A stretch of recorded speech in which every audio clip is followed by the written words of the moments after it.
Welcome to The Blitz, a podcast from Coram Deo Church. The Blitz is all about tackling tough topics head-on at full speed. Are you ready? Good morning, good afternoon, good evening, good whatever time of the day it is that you happen to be checking out this podcast. My name is John, pastor of Coram Deo Church, and I will be your host today on The Blitz. Hey guys, today we're talking about the sanctity of human life, and we're going to be talking also about the issue of abortion. And the reason that we're doing this is just this last week was Sanctity of Life Sunday, and in churches all around the country, we're addressing the issue of life, specifically unborn life, and addressing the issue of abortion from the pulpit, which we, of course, did. And so I will be addressing that here shortly. But one of the things I said on Sunday is that there are other issues that are bubbling up that are absolutely in line with the error of abortion. And these things are growing in terms of cultural acceptance and normalcy, and they are incredibly dangerous and costly and evil. And so when we talk about the sanctity of life, we must, yes, focus on the issue of abortion, but also understand these other areas and apply the same thinking in terms of life and abortion. We need to apply that in other areas. And so I'll address those areas in just a moment. But I wanted to also give you just a brief explanation of why this happens. Why do these problems happen? Why do we devalue human life? What is the cause of that?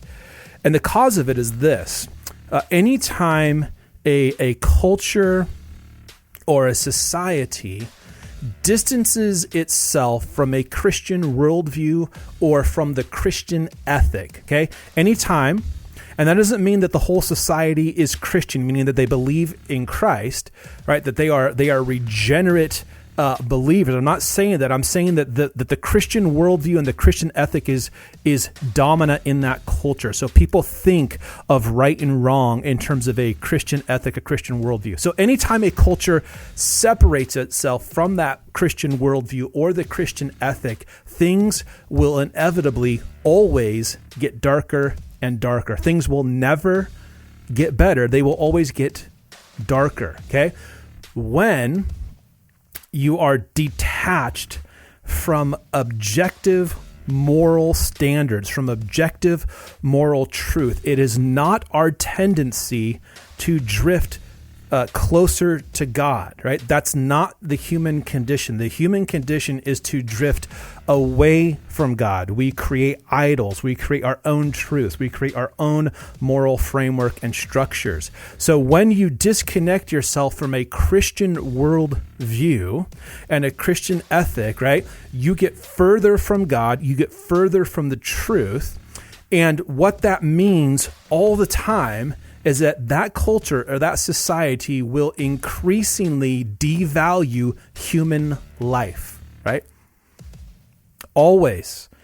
It decreases the value of human life. You can see this on a broad scale if you look back in history. If you look at the communist regimes in Russia or in China,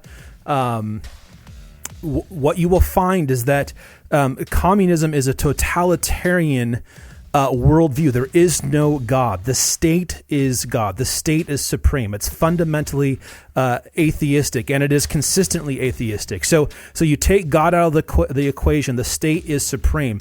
Okay, what you see throughout history in these communist regimes is tens of millions of people dying. That's true.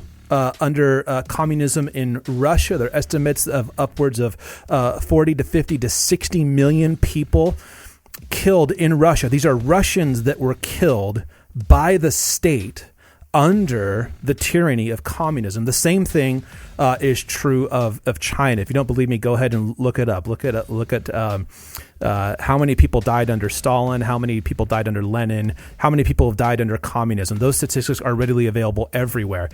When you have a worldview that disconnects itself from a Christian worldview or the Christian ethic, things get darker. That culture will devalue life, people will suffer, and death will ensue. This happens all the time, okay? So that's the principle.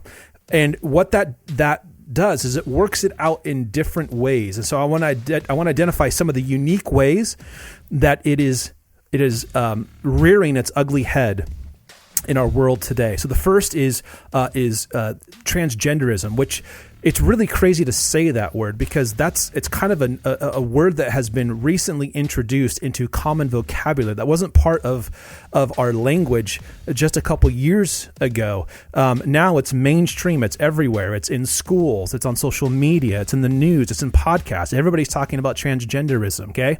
That wasn't always the case. The way that we used to think about transgenderism, we would refer to as gender dysphoria, okay? And so what that is you have an individual, let's say that they are a male, they're a biological male, born a male, not a whale, a male. They have all the male plumbing, okay? Objective truth, reality is that they are a male. But in their head and in their heart, they think, they feel like a female. Now, how they know what a female feels like in that sense, I have no idea, okay? But they feel like they're not a male, like they're a female, okay? So the objective reality in that situation is the person is a male. They're born a male. They got the male chromosomes. They got the male plumbing. They are a male. The mind is detached from reality. It is detached from what is objectively true.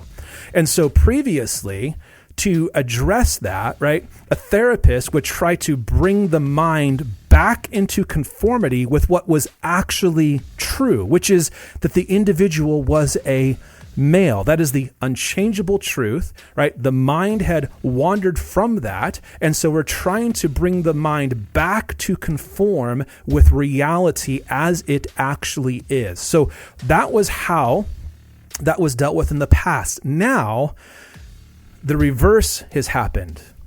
If somebody has gender dysphoria, if they are a male and they feel like a female, right, rather than bringing the subjective thought and feeling and mind back into conformity with reality, right, transgenderism is the attempt to make reality conform with the mind. It is to make the objective, that is a physical body with certain chromosomes and certain features and attributes and qualities. It is to try and take that and bend it and conform it to what the mind thinks. It takes the objective and tries to force it into the subjective. And that doesn't work. You can't change the way reality is.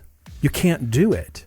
And in the past, the notion, and I mentioned this on Sunday, the notion of somebody transitioning was literally the plot of the psycho thriller Silence of the Lambs. That was like the craziest thing they could come up with. Someone who would try and do that and somehow change their actual body to look like what was in their head, right? And it's a crazy movie. I'm not saying go watch it, but just understand how much things have changed. And transgenderism is an attempt, right? And it's a failed attempt. And this is why it's important that it's opposed. It cannot work. You cannot take reality and make it conform to the mind. It doesn't work that way, okay? Now, what is happening in our country is that transgenderism is not just an idea. Transgenderism is a procedure. It's prescription drugs. It is gender-affirming care is the way that it's spoken of. From the years 2016 to 2020, and this is all like NIH government websites. This is not some crazy right website or what you might think is a crazy right website. Between 2016 and 2020, according to the U.S. government, about 50,000 people received gender-affirming care surgeries and procedures. That does not account for everybody who identifies as transgender. The number for that is much higher. This is just individuals who have taken medications to block hormones. These are girls who have had their breasts surgically removed. This is boys who have had what is called bottom surgery, which is incredibly complicated. And all of the surgeries being done, they can just be described as barbaric. It is terrifying what people are doing. So that's about 50,000 people. I couldn't find data from 2021 to 2024. My guess is that number has gone up, but 50,000 people is no small amount of people. So that's a 5-year span who have received these gender-affirming care surgeries or procedures. Just under 10% of those surgeries were performed on people between the ages of 12 and 18, 12-year-olds. I currently had somebody on Facebook try to tell me that that there were no procedures being done on minors, that was propaganda, that was people trying to convince others that transgenderism is witchcraft and it's just crazy. It's like, no, the stats are out there. The information's out there. You can find it. It's not hard to find. There have been teens who have given testimony before Congress about this. These procedures are, in fact, being performed on minors. And like I said, just under 10% of the surgeries between 2016 and 2020, that's just under 5,000. I think it was somewhere closer to like 4,000, were performed on people between the ages of 12 and 18. Today, in 2024, or I guess it's 2025. Gosh, it's still catching up to me. Today, 20% of teens between the age of 13 and 17 identify as trans. Now, that's not saying they've had procedures or taken medication or anything. That's just somebody who is identifying as something different from their biological sex, their biological gender. 20%, that's 1 in 5. That number has absolutely exploded. Again, this was unheard of just a handful of years ago. And now 1 in 5 between 13 and 17 identify as trans. Now, part of what contributes to this and perpetuates it is the fact that culturally, and specifically the voice of government, transgenderism is considered to be good, right? It's not a problem that needs to be addressed. Like, these gender affirming procedures, they're held out as morally good, and it is morally reprehensible to question whether or not these procedures should be performed on minors, right? That's where things are at today. I mentioned this on Sunday that in our state, in Washington State, the law allows the state to assist minors who desire to transition. The state can help them without the knowledge of or against the desire of their parents. That is true for gender affirming procedures and medical help and all that. It's also the same. The same law allows us for abortion. So the state is able to assist minors in pursuing these procedures against the will of or without the knowledge of their parents. So it's just absolutely crazy. It's done in the name of justice. It's insanity. So transgenderism is the first one. The second one that we mentioned on Sunday was medically assisted suicide, or what Canada, graciously refers to as medical assistance in dying, MAID. Think about that. That's crazy. Okay. Since 2016, in Canada, Canadian health professionals, you have public health there. If you're a health worker, you're employed by the state. In Canada, since 2016, they have killed over 45,000 people. 45,000 people with the assistance of certified health professionals have died. That's crazy. You can also look at death rates in Canada and cause of death, and you will see that 4% of all of the deaths in Canada today are due to medically assisted suicide. So many people are having health professionals take their life. It registers at 4% of all of the deaths. That's crazy. I recently saw a documentary that was exposing this, and they were showing these like posters in public settings, like public transportation. You're waiting for the bus or whatever. Posters about getting medical assistance in dying, as if the state, the culture is like encouraging people, like, hey, this might be a good option for you. You should think about this. Okay, it's just unbelievable. The number of people choosing medically assisted suicide over the past few years has increased over 450%. And again, you can find all of this information online. And it's not just Canada, it's happening in Europe. And of course, that's happening here in our own country. And then lastly, which we spent most of our time on Sunday talking about, was abortion.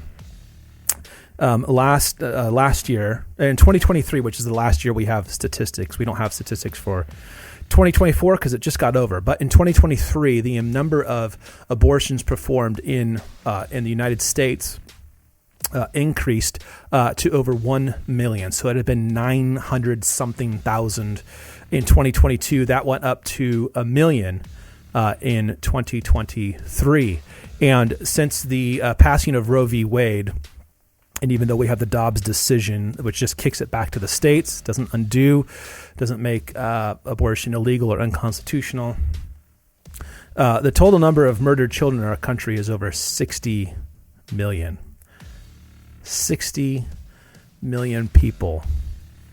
That is, that's crazy. That's 10 Holocausts. That's multiple world wars stacked on each other. It's impossible to fathom what is going on in our country when it comes to the issue of transgenderism, when it comes to the issue of medically assisted suicide, and when it comes to the issue of abortion. And so all of those issues, those three issues, stem from this failure to understand the sanctity of life. When you remove God from the equation, right? Human life is ultimately, it's chance, it's a mistake, it just showed up here. And so what you do with it really isn't all that important.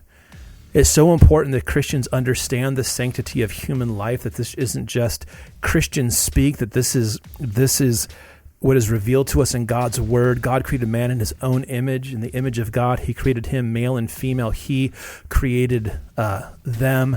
That all people are made in the image of God, that he has bestowed this unique gift upon all people, both male and female, that this intrinsic value is not determined by our ability. It's not determined by capacity. That is to say that the unborn child who is disabled is made in the image of God and possesses this intrinsic value that sets that life apart from all other forms of life. We know from the scriptures that God is the creator of all things, all life forms. If that life is flying in the air, if that life is crawling on the ground, if that life is swimming, in the water, God is the creator of life, and God has made everything, and everything is beautiful. But human life is fundamentally different because God has bestowed his image upon it. And so there is a unique value. And this shows up in Genesis 9 with the Noahic covenant. When God tells Noah, he establishes this law: if somebody takes a person's life, right, then the person who took that life, they forfeit their own life. This is a prohibition against murder, and it's established in the Imago Dei that God made man in his image, and therefore nobody has the right to take the innocent life of another human being, right? And age doesn't change that. Ability doesn't change that. Intellect doesn't change that. Class doesn't change that. Ethnicity doesn't change that. And born and unborn doesn't change that. All human people, all human beings made in the image of God. We know from Psalm 139 that it's God who makes human beings in the womb, right? It's God who knits people together. It speaks of the inward parts, the organs. It speaks of the frame, which is the skeleton. It speaks of the unformed substance, which is an embryo. That these are things that God is doing. These are all part of a human being. It's not just tissue. It's not just stuff. It's a human being made in the image of God, right? The zygote is a me, right? What liberals want to say is just tissues. The Bible tells us that's a me. That's a person that's there. And so the sanctity of life elevates the value of all human life. And so we want to apply that specifically to the area of abortion for clear reasons. That needs to be applied to the area of medically assisted suicide. It also has massive implications for transgenderism because it's God who creates us male and female. We do not create ourselves male and female. God creates us male and female in his image. And I know some of you might go, well, what about people that are born intersex? Right? The percentage, the statistic of that happening is so astronomically small. That is not at all what we're talking about, right? We're talking about people who are not born intersex, who are born male and female, which is the overwhelming majority, right? Wanting to change their gender. That's what we're talking about here. And so there are implications to that because it's God who makes us male and female in his image. So you have to first understand the theology of it. You have to understand the argument of it. But then I want to just encourage you to be thinking in one particular way. I listed a whole, I think it was like 4 things that the church can do to be involved. And it was giving locally and praying with others and offering the gospel. There's just one thing I want to just reinforce, and that is you have to speak up about this stuff. Christians have to speak up about this stuff. I'm not saying you have to speak up on social media, right? I am saying you need to be able to speak boldly about it, and you need to be able to use true words, right? Abortion is evil. It's evil. And it's murder. It's unlawfully taking the life of an innocent human being. You need to be able to say, that's evil. That's wrong. That's sin. That's murder. You need to be able to say that. And while that may sound like really simple, like why am I making a big point of this? Christians in Christian organizations have a tendency to shy away from these kinds of words, right? They will say it's unfortunate. We don't want it to be a necessary. We don't want abortion to be necessary. I think the SBC released a statement like that, where it's like, what do you mean necessary? In what terms does the necessity of abortion justify it? Like that's crazy. You're like trying to create this other ethical, moral category that doesn't exist. You need to be able to say what is painfully true about abortion, that yes, this is murder. Yes, this is evil. And you need to be not afraid to say that. Now, I mentioned this on Sunday. I'll mention it again. I hear people talk about it as if they're afraid of saying those things, and so what they will do is they will say they will affirm that abortion's not good, but then they will say a number of things that are like backpedaling from the moral force that should be behind a statement like abortion isn't good, right? Like so, it becomes obvious that this is a little bit crazy if you just apply the reasoning to other areas. So let me do that. I'll do that in 2 different areas. First, okay, I want you to imagine if somebody said, you know what, I think that cruelty to animals, I think it's wrong, and I want to live in a world where cruelty to animals is unnecessary. And I think it's wrong, but I don't want to talk about this in a way that will turn off or offend the people who are being cruel to these animals, because I know and you know that the people who are being cruel to animals, that they've had complicated lives too.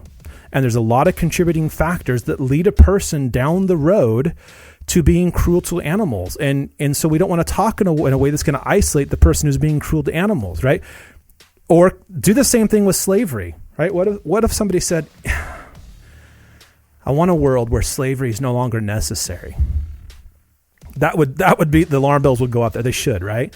Or if they said, I think it's wrong. I think it's wrong. But I want to make sure that we don't talk about slavery in a way that would, offend the slave owner. I don't want to isolate the slave owner. I want them to feel terrible, because we both know that there are so many parts of a slave owner's story, so many things that they experience and deal with that lead them down the road that ultimately results in them being a slave owner. But it's not just, right? There's a lot of things that happen before that. And so we want to be sensitive to that experience, right? You would just know that was crazy. Like, can we just say these things are wrong? Okay.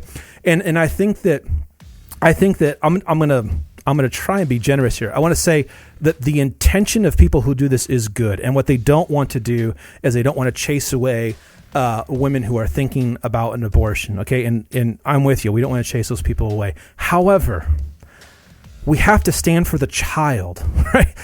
The child is the one who is having their life taken. They're the one being murdered. So we need to be able to say, yes, this is wrong. This is morally wrong. This is killing an innocent, unborn life, and not feel compelled to couch that in a way that makes sure that nobody is offended by that statement. We should avoid, So I'm just going to leave it at that. You need to be bold about this, and you need to understand, right, why, as a Christian, you believe this is wrong. You need to understand what it means to be made in the image of God. You have to know those verses, right? It also would be good for you to be more acquainted with the abortion arguments, right? I talked about this on Sunday. A lot of the arguments for abortion are just like the serpent in Genesis 3, where they're twisting language, right? Instead of talking about a human being, they'll talk about a zygote. They'll talk about an embryo, right? They'll talk about women's rights and the autonomy of a woman, meaning that she should be able to make choices for her own body. And as the Christian, you should be saying, I don't think the government should be telling you to do with your body. But this is not about what the woman does with her body. This is about what the woman does with another human being's body. That's the point. Okay, so you have to understand the language, you have to understand the arguments, but you also have to get over the fact. Here's the thing. If you're talking with someone who is pro-abortion, they're probably not going to like you. And there's a good chance that you're not going to win that argument that day, okay? But that's okay. It's okay if they don't like you. It's okay if they think you're stupid. It's okay if they think you're ignorant, right? Speak the truth. Speak for the one who is not yet able to form words. Speak for the unborn child. All people, male, female, rich, poor, regardless of ethnicity, regardless of ability and capacity, are made in the image of God. That is a glorious truth. And where that truth is understood and where that truth is honored, human beings are honored and they flourish. So speak boldly. All right. If you want to check out the sermon from last Sunday, it's online. Go to the website, corumdalechurch.org, or download the app. It's there as well. I kind of unpack these things a little bit more there, but I want to just come back and circle back around because these things are so vitally important. And it's the church is the pillar and buttress of truth, meaning we're supposed to hold the truth up for the world to see, regardless of what the world thinks about that truth. We have to hold it up. So I hope that you're encouraged to do that. I hope that this was helpful for you. And until next time, take care.